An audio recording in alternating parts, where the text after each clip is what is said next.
आपके कल में जो हुआ वो अब खत्म हो चुका है। सामने आपका भविष्य है जिसको आप सुधार सकते। और यदि भविष्य सुधर गया तो आपके कल में आप कितने असफल थे इस बात से किसी को कोई फर्क नहीं पड़ेगा। तो आपको मेहनत करनी होगी, आग लगानी होगी।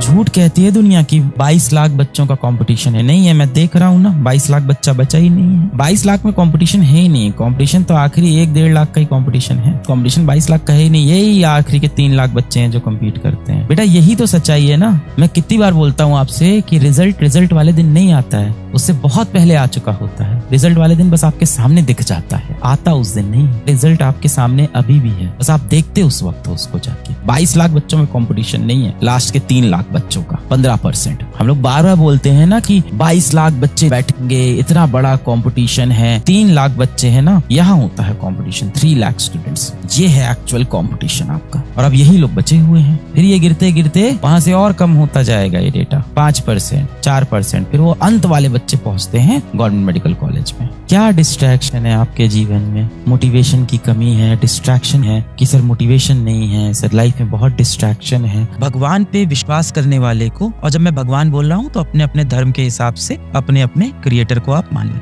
भगवान पे विश्वास करने वाले को हमने बोला कि वो गंवार है। जो भी व्यक्ति होता है जो भगवान पे विश्वास करता है, हम लोग कहते हैं ये तो बहुत पुरानी सोच का है, ये तो गंवार है, साइंस ये कहती है, साइंस वो कहती है। मैं तो फिजिक्स का ही टीचर रहा हूँ। आप इतिहास के जितने बड़े साइंटिस्ट उठा लो, सब ये कहते हैं कि ये दुनिया किसी ने बनाई है, अपने आप नहीं बनी। हाँ, वो रचयिता जो है दुनिया का, वो देखने में कैसा होगा हमें नहीं पता है। इसीलिए उपनिषद कहती भी है कि भगवान का कोई रूप नहीं है, भगवान का कोई शेप नहीं है, पर है। मॉडर्न समय में क्या हुआ कि हम उससे दूर हो। हमें लगा कि बहुत कूल होगा अगर हम बोलेंगे कि I am N atheist, I don't believe in God. हमें लगा ये बहुत कूल है। और आप देखो जैसे जैसे आप अपने भगवान से, आप किसी भी भगवान को आप मान सकते हो, अंत में सब ऊपर एक है। आप यहाँ लड़ाई झगड़ा कर रहे हो, रचयिता तो एक ही होगा ना। तो आप जब उससे दूर होते हो तो आप बीमारियों से ग्रस्त होते हैं, समझ रहे हो। आपको अपने माता पिता, अपने भगवान, इन सब के साथ समय बिताना होगा, इस दूषित दुनिया से, इस कलयुग के शैतान से बचने। आप जिस भी भगवान को मानते हो उसके सामने जाके हाथ जोड़ना, या जिस भी तरह से आप प्रेयर करते हो उस तरह से प्रेयर करना, शक्ति मांगना अपने अंदर।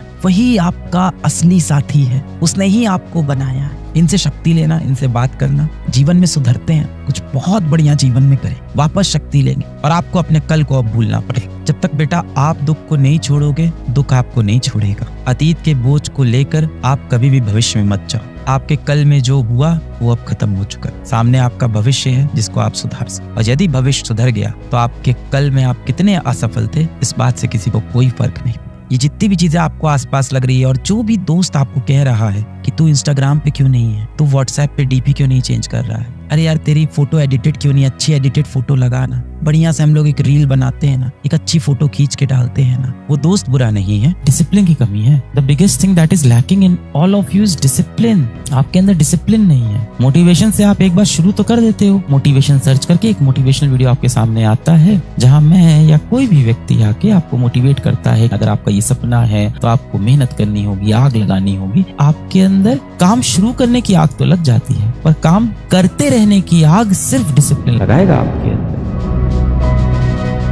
आप अकेले हो ना, तो अपने मेहनत को अपना साथी बनाओ, अपने हिम्मत को अपना साथी बनाओ, अपने कर्म को अपना साथी बनाओ, अपने कर्तव्य को अपना साथी बनाओ, अपने सपने को अपना हमदम बनाओ। मोहब्बत करनी है अपने सपने से करो भाई, अपने कर्म के साथ समय बिताओ। समय बीतेगा, समय बदलेगा, आप चमक के वापस